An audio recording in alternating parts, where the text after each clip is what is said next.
강혜신의 오늘의 미국.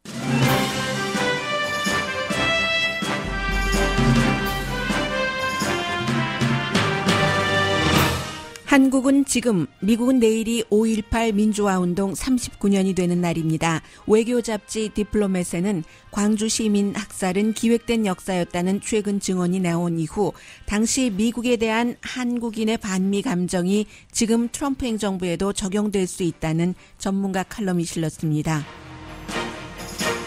문재인 정부는 보수의 반발을 두려워하면서도 북미 관계 개선을 위해 북한에 800만 달러의 인도주의적 차원의 지원을 하기로 결정했다고 미국에서도 보도합니다. 트럼프 행정부는 지금 이란이 미국을 위협한다면서 군사 배치를 하지만 미 정보 당국은 미국이 오히려 이란을 위협해서 이란이 방어 태세를 하는 중이라고 진단합니다. 전문가들은 오바마가 다국적 협의로 이룬 이란 핵 협상을 미국이 백업 플랜 없이 깬 후유증으로 분석합니다. 백악관이 발표한 이민개혁안에는 다카도, 최인 이민이라는 말도 없습니다. 발표하는 대통령 스스로 곧 의회에서 통과되지 않을 것을 시사한 이 안은 공화당을 단결시키려는 게 목적이지만 공화당 정치인들도 대수롭지 않게 받아들입니다. 중국과 무역전쟁에서 큰 손해를 보고 있는 농민들에게 행정부가 두 번째 경제 지원을 하지만 농민들은 14억 인구인 중국 시장을 잃어가고 있다면서 행정부에 대한 인내심이 줄어든다고 말합니다. 트럼프 대통령이 아일랜드 방문 일정을 장소 때문에 취소했다고 아이리시 타임즈가 보도했습니다. 트럼프 대통령이 원했던 미팅 장소는 아일랜드에 있는 자신의 골프장이었습니다. 대만이 아시아에서 처음 동성결혼을 합법화했습니다. 국민 여론을 최대한 발휘한 법으로 부분적인 입양도 허용합니다. 치과 위생사 지망생이 생명인 게 드러나 생맹이요? 진로를 포기하게 되자 친구들이 생맹 친구가 처음으로 색 구분을 하도록 도왔습니다.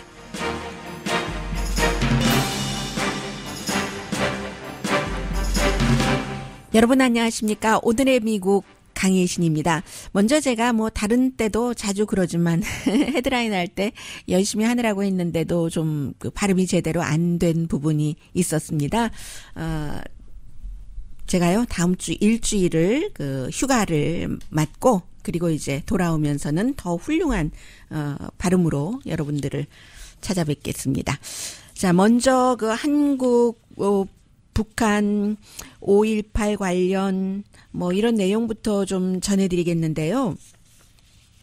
한국이 이제 일단은 800만 달러를 북한의 인도주의적인 차원 어린이들 영양 그리고 임산부 때문에 직접 하는 것도 아니고 여러 가지가 한국의 보수들의 반발을 의식해서죠. 450만 달러는 세계 식량기구를 통해서 350만 달러는 유니세프를 통해서 의료품이요. 이 부분은 백신이라든가 여러 가지를 이제 지원하기 위해서 보내는데 이 내용들을 미국 언론도 전부 보도를 하거든요. 원래는 2017년도에 지원하기로 계획을 했었는데 유엔의 어린이 기금을 통해서요. 세계 푸드 프로그램과 그런데 그 당시에 이제 북한이 탄도미사일을 일본을 향해서 발사를 했기 때문에 아베 신조 일본 총리가 이거 지금 해주면 안 된다 해서 연기했던 것을 지금 해주는 거고요. 새로 다시 만든 것은 아닙니다. 이 부분에 대해서는. 그리고 이제 그처럼 많은 반대가 있음에도 불구하고 문재인 대통령이 북한을 지원하는 것은 너무 당연한 거죠. 미국식 표현으로. 제가 최근에는 가끔씩 미국식 표현으로라는 말씀을 드리는데 그 이유가 영어를 좋아해서가 아니라 이제 시간이 지나면은 항상 프로그램이 됐던 뭐가 됐던 evolving이라는 걸 해야 되잖아요. 해서 영어 시간은 아니지만 한국말 표현이 더 적확하게 이렇게 미국에선 했다는 것도 알려드릴 겸 가끔 미국 단어를 말씀드리고 있는데요. 문재인 대통령은 그 보수의 반발에도 불구하고 이 같은 지원을 그래서 이제 여러 가지 비용이 많이 들잖아요. 직접 남에서 북으로 보내는 것보다는. 그런데도 세계의 그 공식적인 기구를 통해서 이렇게 보내는 그 이유는 goodwill gesture라고 하죠. 좀 선의를 표시를 하는 것. 물론 이 선의 표시가 나만이 북한에게 하는 것도 있지만 이 같은 선의 표시가 문재인 대통령이 마음대로 할 수 있는 게 아닙니다. 트럼프 대통령의 미국의 뭐라고 말씀드려야 되나요? 한국 자존심 상하지 않으면서 미국이 그렇게 해도 좋다라고 동의를 해야지만 북한에 보낼 수 있었던 것이고 그 동의를 문재인 대통령이 얼마 전에 트럼프 대통령을 만나서 받았잖아요. 그래서 이제 결국은 문재인 대통령도 남북한의 평화와 핵 문제 자체가 미국이 그 결단을 내리지 않으면 북한도 마찬가지지만 이루어질 수 없기 때문에 북한과 미국과의 관계 개선을 하기 위한 goodwill gesture로 이런 것을 했다 하고 미국의 모든 언론들도 전부 보도를 하고 있습니다. 북한에서 뭐 37년 만에 최악의 가뭄이다라고 얘기하는 것에 대해서 누가 가봤느냐, 뭐 그래서 그로 인해서 뭐 못 먹고 못 사는 사람이 있느냐라고 얘기를 하지만 실제로 뭐 가뭄이라는 것은 기상 그 여러 가지 자료를 보면 아는 것이고 그리고 지금 못 먹고 못 사는 사람이 좀 그 적더라도 이게 이제 곧 추수가 다가오고 그만큼 추수가 덜 될 것이라는 거잖아요. 그래서 그 어떤 자료든지 완전히 정확하지는 않겠습니다만은 국제기구에서도 아무리 북한이 제시하는 자료라 할지라도 그게 불합리한 자료면은 그대로 인정을 할 리는 없잖아요. 북한이 지금 가뭄으로 고생하는 것은 사실이고 그 한국 정부는 이런 뜻에서 그 지원을 하게 됐습니다. 그리고는 오늘이 5월 17일입니다. 미국에서는. 그런데 한국은 이미 날이 밝았기 때문에 밝진 않았죠.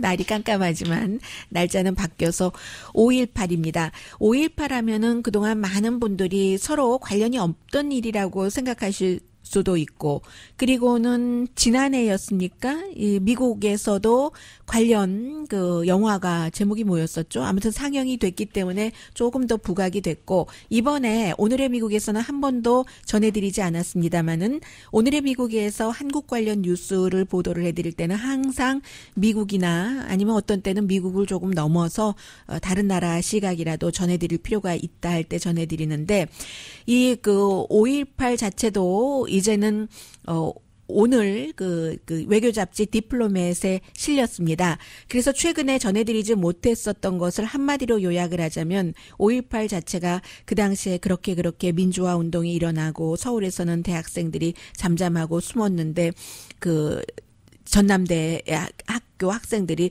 저항이 거세서 진압을 하려고 갔다가 어찌하여 양측에서 이렇게 되고 뭐 하려고 하다가 안 돼서 진압하는 과정에서 그렇게 수천 명의 희생자가 나온 것이다 하는 것이 지금까지의 결론이었는데 최근에 물론 그 행정부가 바뀐 탓도 있고요. 과거에 한국군 그리고 미국 국무부에 보고를 하는 그런 담당자들 군인들이 나와서 뭐 거의 모든 매체에서 인터뷰를 그 주요 매체에서 인터뷰를 했고 또 그 인터뷰는 거의 모든 매체에서 보도가 됐고 해서 결국은 그분들의 주장은 이렇게 해서 진압하려다가 확 촉발한 것이 아니라 처음부터 전두환 군부가 기획을 했다. 이게 이제 그분들의 표현입니다. 여기저기를 뭐 장소도 점검을 하다가 뭐 어느 지역은 너무 작고 어느 지역은 어떻고 해서 저항력이 약할 것이고 해서 이 전라도가 저항이 강할 테니까 저항이 강해야 진압한다는 명분이 생기고 그리고 이제 그 김대중 내란 음모와 연결이 되는 것이니까 야당 지도자 김대중 뭐 전라도 이렇게 해서 그곳을 딱 선택을 해서 그렇게 했다는 거죠. 그리고는 중간에 이제 뭐 독침 같은 거 독침하면은 이제 뭐 북한에서 내려왔다 하는 거잖아요. 그것은 이제 지금까지의 수사 결과는 그럴 일 없다로 다 결론이 내려졌는데도 불구하고 보수 측에서도요. 그런 일들이 일어나면서 한국 사람들이 다시 한번 반미 감정을 이제 새롭게 갖게 됐는데 이게 이제 그 디플로맷이 얘기하고 있는 점입니다. 그런데 꼭 그것만으로도 아니고 트럼프 행정부에서도 또 다른 한국인들의 반미 감정을 벌 수도 있다. 그런 내용의 칼럼이거든요. 이 칼럼을 쓴 사람은 벤자민 그 앵겔시라고 한국 역사에 대해서도 뭐 많이 연구를 했고요. 한국 역사뿐만이 아니라 이제 국제관계, 지금은 서울대학교에서 연구하고 계시네요. 그분이 그 디플로맷에 쓴 기고문입니다. 해서 1980년도 5월 18일에 낙하산 정예부대원이 탁 내려서 그 전남대학교에서 시위하는 학생들을 공격을 했는데 뭐 곤봉을 가지고 뭐 결국은 뭐 학생들이 숨지고 그리고는 이제 막 말을 퍼뜨리고요.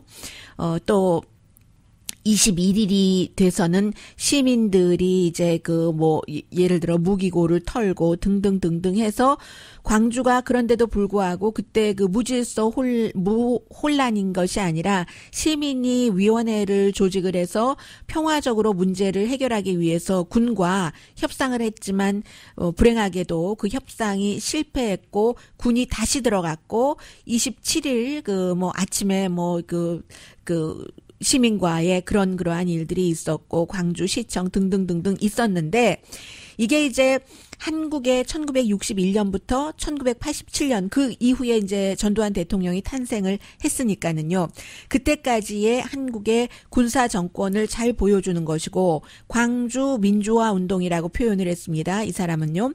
그렇게 광주 그 민주화 운동이 그 일어난 그 한국의 과거를 잘 그 묘사를 해주고 있는데 새로운 디테일 좀 전에 말씀드렸던 그런 것들이 증언이 나와서 물론 이 증언은 또 조사가 돼서 그 사실로 확인돼야지 될 부분이 많이 있다고 생각이 됩니다. 지금 거의 증언을 사실처럼 보도하는 언론들도 무척 많지만 그 증언들이 100% 사실이라고 할지라도 사실이라는 검증을 하는 과정은 필요한 것 같아요. 언론의 보도도 이분들은 이렇게 증언을 하지만 이게 필요하다는 말은 빠져있더군요. 한국 진보 언론의 보도를 보면은 어쨌든 새로운 디테일이 나오면서 전두환 당시 이제 그 군사 그 독재자가 이 대학살을 설계한 설계사다 해서 군에서는 그때 이미 대통령도 아니었는데 각하라고 불렀다는 뭐 이런 내용들을 쭉 얘기를 하고 더 중요한 것은 전두환 그 당시에 이 그 군의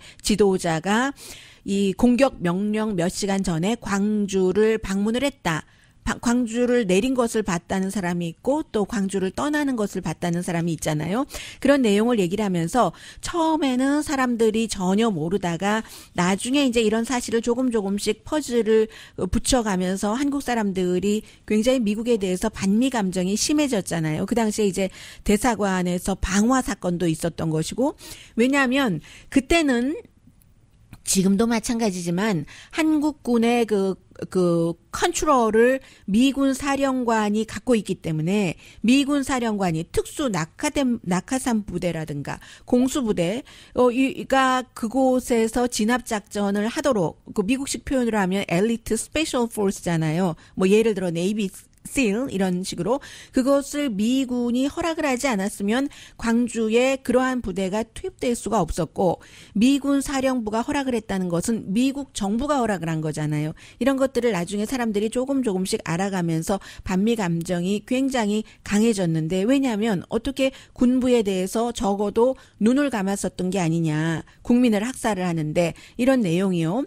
해서 이제 그 한국 사람들이 지금 다시 그러한 감정이 있는데 이것을 트럼프 행정부도 잘 지켜봐야지 된다. 그 내가 한 일이 아니기 때문에가 아니라 언제든지 한국에서는 반미 감정이 확 그 솟아오를 수 있다는 거죠. 그 이후에 이제 장갑차 사건에서도 많이 그 보여줬고요.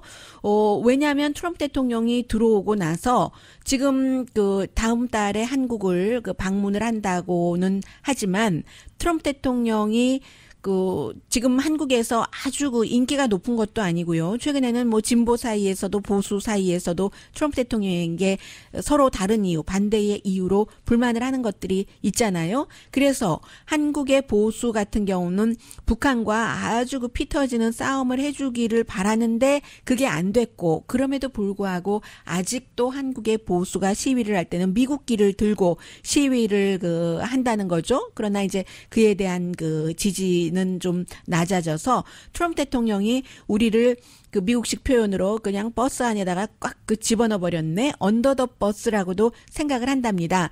왜냐하면 최근에 마이크 폼페오 국무장관이 북한이 단거리 미사일을 몇 번이나 발사했음에도 no problem 이런 식으로 얘기를 했기 때문에요.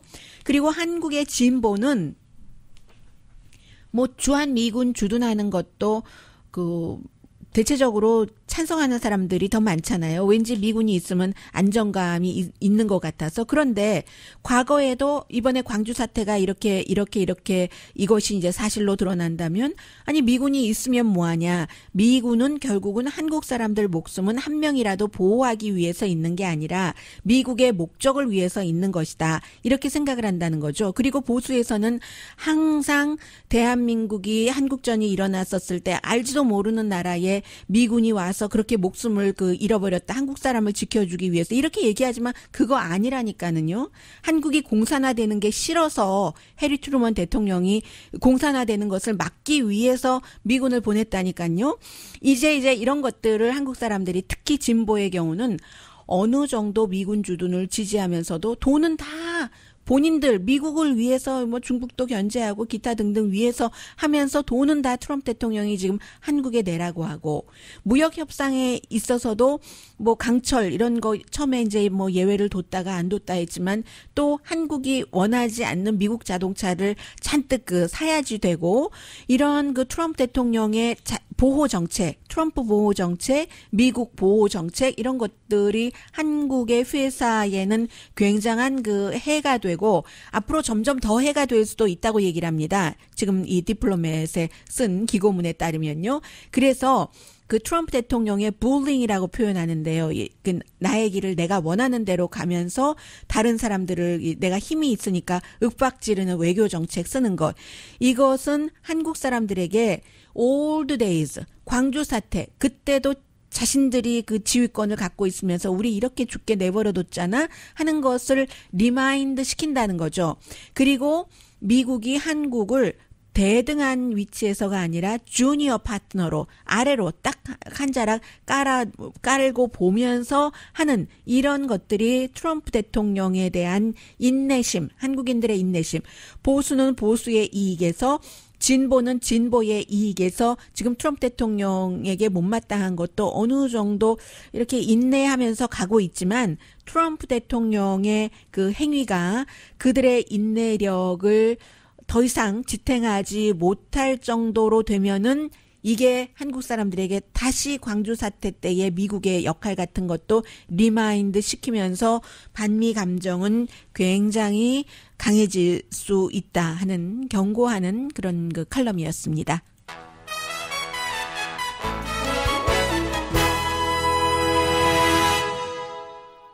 사실은 이란 문제와도 연결되는데요. 잠시 뒤에 전해드리겠습니다. 그리고 이민에 대해서는 어제 말씀드린 것처럼 별 의미는 없습니다. 그러나 오히려 재미있는 부분 또 의미를 찾아야 될 부분은 다른 데 있거든요. 잠시 뒤에 뵙겠습니다. 라디오 서울 방송 오늘의 미국 듣고 계십니다. 네. 음식에서 만약에 김치찌개에 김치가 안 들어간다면 맛이 있을까요? 국물만 넣고 하면?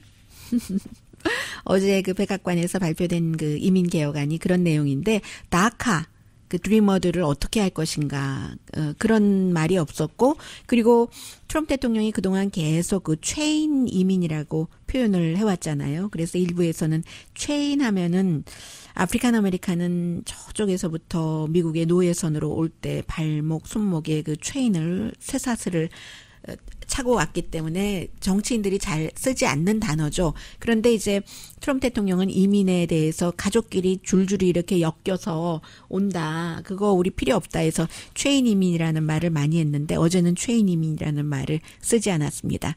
다만 이제 merit based라고 해서 영어도 잘하고 기술도 좋은 그런 사람들을 몇 배 많이 들어오게 하고 대신에 이제 거기서 가족 이민이 줄어든다는 것인데 또 정확한 아주 전체적인 숫자 같은 것도 얘기하지는 않았어요. 구체적으로는. 그래서 이제 이런 것 없이는 김치 없는 김치찌개가 되는 것이고 그러면 왜 김치 없는 김치찌개를 왜 만드느냐. 조금이라도 맛을 보여주기 위해서 그러면서 만족감을 주기 위해서 공화당에게요. 공화당을 화합하려는 목적으로 디자인 된 거랍니다. 사위가 몇 개월 동안 고심고심을 해서 뭐 사업하는 사람, 정치인들 다 만나고 해서 했는데 사실은 딱 보고 나선 이건 플랜이 아니다. 전략이 아니다라고 얘기하는 사람들이 많아요. 법으로 될 수도 없고요. 낙하가 없는데 어떻게 민주당이 거기에 투표를 할 수도 없고 공화당도 뭐 최인임이라는 말도 없고 하는데 뭐 그렇다는 건데 사실은 백악관이 최인임이라는 말을 제일 먼저 쓰기 시작했는데 그게 이제 사람들 사이에서 거부감이 오니까 공화당 정치인들에게도 최인임이라는 말을 쓰지 말라고 했답니다. 대통령도 그래서 어제 하지 않았고요. 그래서 언론사에 전달이 된 것을 보면 딱 4페이지짜리거든요. 그래서 이 4페이지짜리는 플랜이 아니다. 뭐 그래픽 같은 거 많이 있고요. 그래서 이거는 뭐 그냥 아주 단순한 단계에 누구는 그런 표현도 하던데요. 초등학교 학교 뭐 그래픽으로 아웃라인을 설명해 주는 거에 불과하다는 얘기를 하는데 그러나 어쨌든 의지는 보여준 거고요. 저는 가장 인상적이었던 게 이 부분입니다. 아마 트럼프 대통령도 이거 안 할 것 같아요. 돈이 많이 들거든요. 적어도 예를 들어서 담당자들이 벽 쌓는 거에 대해서 얘기를 한 거예요. 그 벽을 세관 보호국이 국경 보호국은 한 15피트에서 18피트 정도면 적당하다 했는데 대통령은 30피트를 하기를 원했고 그리고 이제 꼭 이 이슈가 아니고 다른 이슈로 미팅을 하고 하는데도 항상 대통령이 이제 벽 쌓는 얘기를 가지고 온대요 하면서 30피트는 돼야지 된다고 하고 이제 거기에 문이 있으면 그 오프닝은 아주 작게 하라고 하고 그리고 이제 색깔을 검게 색칠을 하라는 거예요. 지금 이제 색칠 안 돼 있는데 지금 벽들은 색칠을 검게 하라는 건데 왜냐하면 여름에 이제 검은색 뜨겁잖아요. 뜨거우면은 뜨거워서 그 벽을 넘지 못한다라고 하라는 겁니다. 그런데 그렇게 하니까 전문가들이 있잖아요. 그게 비용이 너무 많이 들거든요. 색칠을 한번 페인트 칠하면은 벗겨주면 또 하고 해야 되잖아요. 그것도 뭐 벽도 높이도 높이 하라고 하면은 그래서 비용이 너무 많이 들기 때문에 안 됩니다. 저는 처음에 이 블랙이라는 단어만 보고 덥다는 것을 생각을 못한 거예요. 자동차는 블랙하면 얼른 생각이 나는데 그래서 아마 무섭게 보이라고 무시무시하게 보이라고 그러는가 했더니 뜨거워서 못 넘어오라고 한다는 거예요. 근데 비용이 많이 든다고 하니까 대통령이 더 무서워하는 건 돈이잖아요. 그래서 아마 이건 안 되지 않을까 하는 생각이 들고요. 그리고 이제 발표를 하면서 여러 차례 현재 이민 상황에 대해서는 뭐 난민이라든가 여러 가지 수치가 뭐 사실과 다른 것 많이 얘기했지만 더 이상 중복해서 언급하진 않겠습니다. 어차피 뭐 법안으로 만들어질 것 같지 않으니까요. 대통령 자신이 말했기 때문에 저도 자신 있게 말합니다. 어제 백악관에서 오늘의 미국 끝나고 발표가 됐는데 거의 연설 끝 무렵에 대통령이 이렇게 얘기를 했어요. 어떠한 이유로든 아마 정치적인 이유일 텐데 민주당이 이 계획을 승인하지 않을 것이다. 그렇기 때문에 선거가 끝나고 나서 이 계획이 이루어질 것이다. 대통령이 그러니까 내년도에 대통령 선거와 함께 뭐 상원, 하원 선거도 있잖아요. 거기서 지금 하원이 민주당이 다수당인데 이것을 공화당이 가져야지 된다. 이렇게 얘기를 하는 것이고 또 이제 이런 내용들을 주장을 하면서 선거 캠페인을 굉장히 많이 하겠죠. 어제 이 정도예요. 그래서 제가 앞서 이 안을 그럼 왜 만들었느냐. 되지도 않을 안을 그것은 공화당인 대통령의 친구 린지 그레이엄이 아주 잘 얘기를 해주고 있습니다. 저는 그 말을 인용을 했습니다. 린지 그레이엄 사우스캐롤라이나가 지역구인 공화당 의원이 얘기하기를 법으로 만들려고 만든 게 아니에요. 이건 그냥 대통령이 공화당에게 단합도 하고 뭔가 보여주려고 한 거예요. 대통령 친구의 얘기입니다. 그리고 그 밖에는 뭐 여전히 지금 러시아 스캔들에 대해서 뉴스가 많이 나오고 있는데 이 신임 연방 법무장관이요. 윌리엄 바 법무장관 만만치 않아요. 얼마 전에 이제 그 낸시 펠로시 하원 의장이랑 그 뭐 어떤 모임에서인지 아무튼 그 만날 일이 있었답니다. 그랬더니 그 낸시 펠로시 하원 의장에게 내 손에 채울 수갑 갖고 왔어요 하고 농담한 거예요. 그랬더니 낸시 펠로시가 필요하다면 의회에서 만났나 봅니다. 의회에는 항상 경찰이 있잖아요. 그리고요, 이 의회 지하에는요, 우리 그 감옥도 있어요. 이렇게 얘기를 했다고 하거든요. 그게 왜냐하면 민주당 의원들이 그 윌리엄 바 법무장관이 그 로버트 멀러 특별검사 그 수사에 대해서 청문회에서 거짓말했다 뭐 이렇게 얘기를 했잖아요. 그러니까 나 거짓말했으니까 수갑 채우고 갖고 왔어 뭐 이렇게 얘기한 건데 지금도 그런 식으로 그 윌리엄 바 법무장관이 계속 얘기를 하고 있고 낸시 펠로시 하원 의장도 지난번에 어디 인터뷰할 때 보니까 아마 지금 트럼프 행정부에서 뭐 관련 이슈든 다른 이슈이건 뭐 거짓말하고 부적절한 행위와 말을 한 사람을 다 잡아들인다면은 뭐 감옥이 차고 넘칠 거예요. 농담 비슷하게 그런 말 한 적도 있고요. 다음 주에 그 하원 정보위원회가 그 법무부에 대해서 어제가 마감일이었었죠. 로버트 멀러 특별검사의 보고서 가리지 않은 건 내놔라 했는데 제출하지 않았기 때문에 이제 그 투표를 한답니다. 이 데드라인을 무시했기 때문에 아마 의회에서 관련 뭔가 조치를 취하는 그런 투표를 하는 것 같고요. 그리고 백악관에서도 역시 하원 법사위원회의 위원장에게 편지를 보냈는데 우리 백악관은 이 일과 관련해서 어떠한 소환장이라도 소환장 받는 사람들 전부 소환되지 않도록 끝까지 싸울 것이다. 대통령의 재정 문제라던가 대통령의 그 지금 직무라던가 러시아 문제라던가 모든 의회가 수사하고 있는 것에 대해서 우리는 다 거부할 것이다 하는 모습을 보여줬고요. 그리고 마이클 플린이라고 대통령이 굉장히 사랑했었던 사람이 있죠. 군 출신으로 제일 먼저 공화당 전당대회에서 트럼프 대통령을 공화당의 대통령 후보로 합니다. 그런 전당대회가 있었을 때 힐러리 클린턴을 가두자 해서 이제 lock her up을 제일 먼저 외쳤었던 그러나 이 사람이 FBI와 수사에서 본인이 러시아 대사도 만나서 여러 가지 얘기를 했는데 다 그 만난 일도 없고 얘기한 일도 없다고 거짓말 치고 등등 해서 감옥에 가는가 했는데 결국은 특별검사의 수사를 많이 협조를 했기 때문에 감옥에는 가지 않게 됐어요. 그 당시에 감옥에 갈 수 있는 형량이 한 6개월 정도는 됐었던가 봅니다. 그런데 그 특별검사 보고서를 자세히 보다 보니까 이 마이클 플린이 그동안 트럼프 행정부의 사람들 그리고 트럼프 대통령과 가까운 공화당의 정치인들이 본인에게 많이 접촉을 했답니다. 이 러시아 그 스캔들 수사가 제대로 이루어지지 않도록 그러니까 마이클 플린이 협조하지 말아라 특별검사 수사에 그런 그 뭐 압력 내지는 회유 내지는 그런 것들을 많이 받았다 하는 내용이 있다는 거죠. 아직도 이 문제는 끝나지 않았습니다. 잠시 뒤에요. 미국과 국제 관계와 국내가 이렇게 연결되는 문제들 전해드리겠습니다.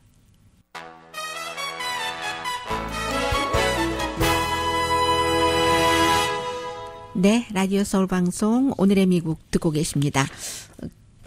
농부들이요, 지난해에 중국과 무역 전쟁 때문에 이제 특히 뭐 콩이라든가 돼지고기 또 솔검이 수수죠. 굉장히 피해를 보니까 120억 달러를 정부에서 지원을 했어요. 그런데 이번에 이제 다시 또 중국과 무역 전쟁이 조금 본격적으로 들어갔기 때문에 트럼프 행정부가 한 200억 달러 정도를 주는데 그것도 지난번에는 농부에게 직접 주는 돈이 한 85억 달러였는데 그것보다 더 많이 그렇게 지원을 하겠다고 발표를 했습니다. 그런데요, 지금 농부들이 뭐라고 얘기하고 있냐면 정부 뭐 농부 유니언이라든가 이런 데서 뭐 얘기를 하는 겁니다. 월스트리트 저널 등등에 보도된 것을 전부 종합해서 전해드리자면은 아니 정부에서는 200억 달러를 보조를 한다고 하지만 중국에 우리가 그 소비자 숫자는 14억 명이나 되는 거다.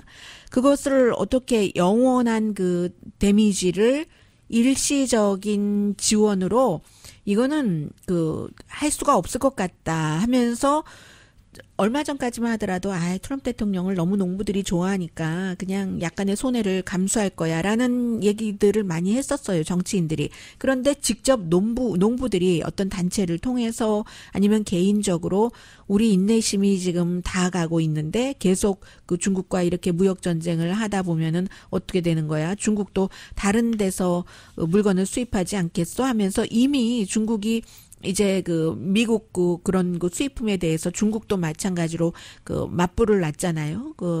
그 관세 부과를 시켜서 역시 그 중국에서 미국 상품을 수입하는 사람들도 관세를 더 내야지 되면은 뭐 다른 데로 돌아가겠죠. 그런 일들이 있기 때문에 농부들이 화가 나다가 실망도 하다가 우선 재정적으로 어려워지는 것.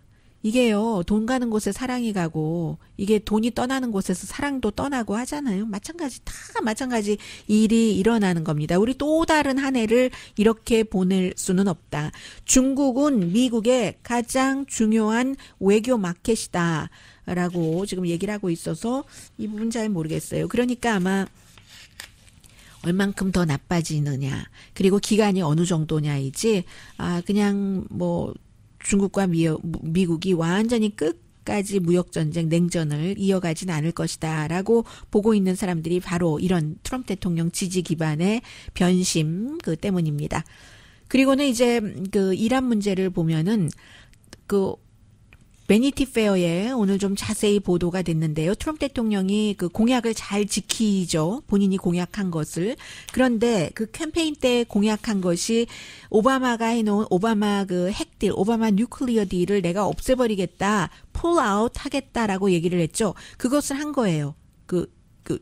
2015년도에 해놓은 것을 이란과 핵협상을 이제 깬 지가 1년이 되는데, 그러면서 트럼프 대통령이 얘기한 것은 계속 나는 뭐든지 혼자 다 픽스할 수 있어. I alone can fix it. 캠페인을 했단 말입니다.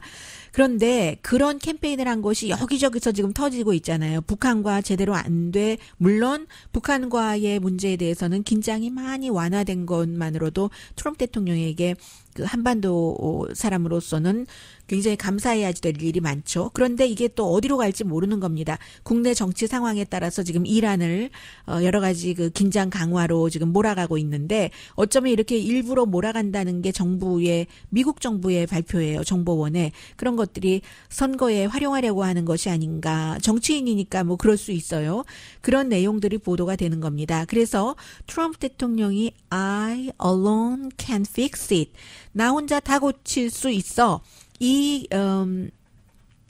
주장이 점점 빠른 속도로 나쁜 방향으로 갈 수 있다. 이란부터 지금 이제 올 수 있다는 거예요. 뭐 북한에도 적용이 되는 것이고요. 해서 미국의 여러 정보국에서 지금 전부 그 결론을 내리기는 그 유럽 연합과 마찬가지로 미국 지금 트럼프 대통령 그 폼페오, 존 볼튼은 이란이 지금 뭔가를 꾸미고 있기 때문에 우리가 함대도 그쪽에 보내고 하는 거야. 이게 다 또 이스라엘의 말이잖아요. 그러면서 어제 제가 방송할 때 이스라엘이라는 주어를 뺐는데 뒷부분에, 그리고는 이스라엘의 벤자민 네탄야후는 살살 옆에서 싸워라 부추기다가 우린 싸우는 거 원치 않아. 또 이러거든요. 실제로 원치 않을 거예요. 현재 상태에서 전쟁을 원하는 그 국가는 없는 것이 확실하게는 보이는데, 이란은 특히 더하고요. 아주 황폐해질 테니까.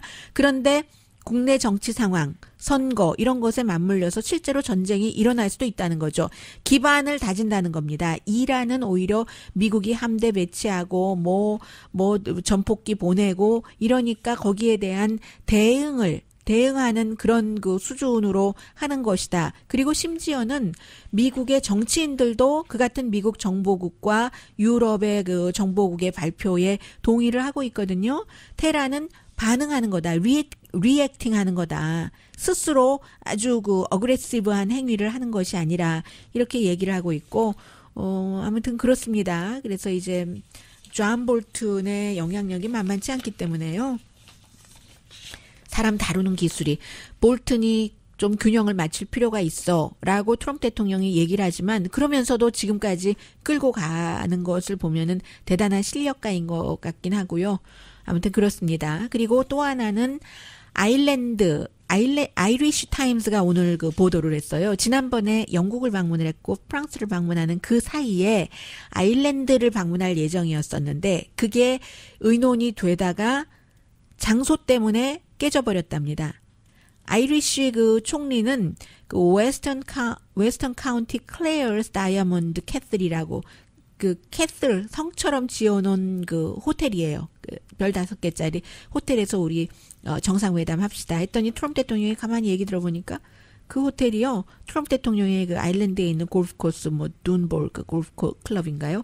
여기와 가까워요. 그래서 트럼프 대통령 그래 가까우면 우리 골프 클럽에서 만나야지 했더니 아일랜드 총리가 그건 안 되지. 내가 그 골프 클럽에까지 가서 만날 수는 없지. 그리고 골프 클럽은 골프 클럽이잖아요. 여기는 좀 역사적인 그런 것도 있는 호텔이고 여기가 적당하다고 해서 결국은 그게 깨졌다는 겁니다.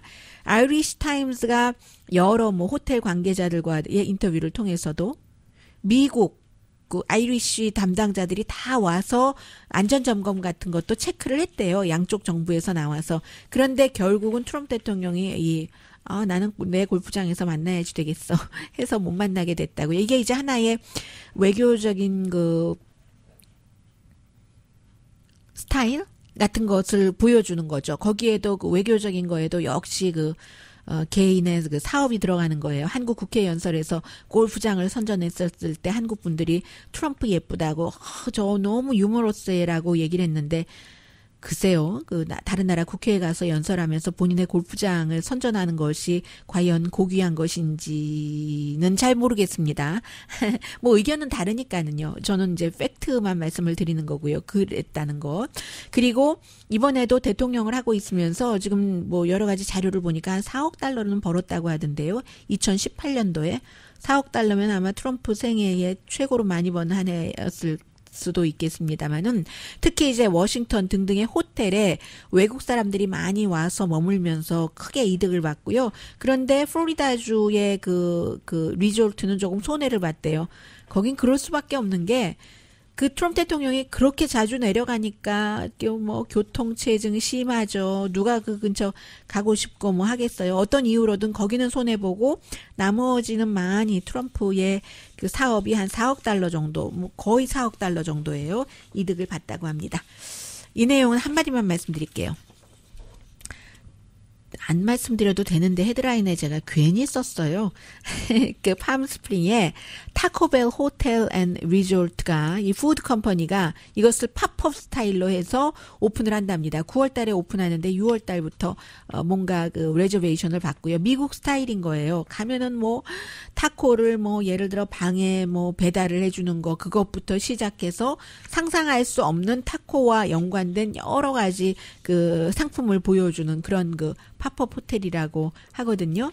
뭐든지 아무튼 뭐 상품으로 만드는 데는 미국 사람들이 아주 능하죠.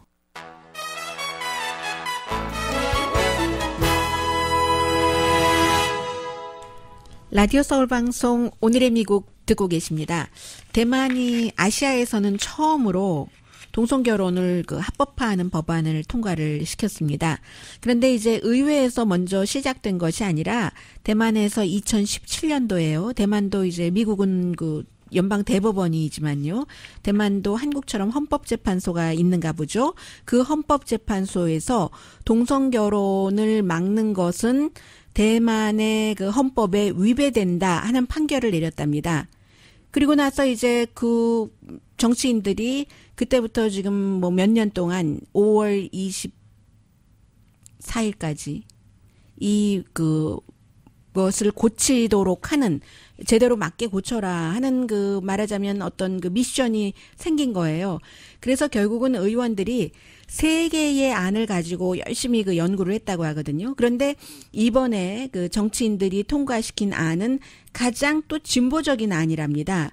진보적인 안이라서 동성결혼을 허용을 하는데 동성결혼을 허용을 하면서 뭐 세금 혜택도 주고 또 건강보험 혜택도 주고 심지어는 어린이 그 양육권 그리고 심지어는 여기에 붙어야 되네요. 그 제한적인 입양 권리까지 입양할 수 있는 권리까지 다 주는 그런 그 법안을 법을 이제 통과를 시킨 겁니다.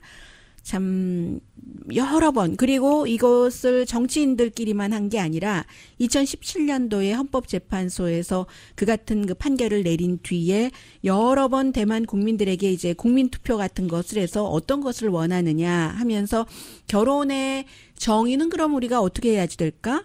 하는 두 사람 사이에서 이루어지는 것, 뭐 이렇게 하는 게 아니라 결혼의 정의에 대해서는 아직도 대만 사람들이 남자와 여자 사이에서 하는 것, 이 정의를 원해서 그대로 두고 동성 결혼은 인정하는 그런 형태로 통과를 시켰고요. 아직도 그 보수적인 그 정치인들은 대만에서 그 동성 유니온 아니면 동성 가족 이렇게 표현하기를 원치 동성 결혼이라는 표현을 원치를 않았는데 뭐 대세에 따라서 아무튼 그렇게 됐습니다. 이런 경우도 있네요. 미국이니까 여러 가지 의미에서 가능할 거예요. 치과 위생사가 되려고 했던 22살의 한 그 여성이 이상하게 그 가르쳐주는 강사가 저기 충치를 여기 제거하라고 하면 그걸 못 보는 거예요. 왜냐하면 이 여성에게는 전부 뭐 초록색이건 뭐 그린색이건 보통 브라운으로 보이기 때문에 충치 브라운이 다른 것과 구분이 안 돼서 자꾸만 못하고 있어서 나중에 알고 봤더니 색깔을 구분할 수 없는 생맹이었다는 겁니다. 난 치과 의생사를 포기해야지 돼 했는데 친구들이 그 얘기를 듣고 어떻게 해서 특별한 안경이 있는 거예요. 어떻게 보면 심플한 그 해결법이 있었던 거예요. $400를 모아서 안경을 줘서 처음으로 색깔 구분을 하게 됐다. 강혜신이었습니다. 네, 저는 다음 주 한 주일 휴가하고요. 그 다음 주에 뵙겠습니다.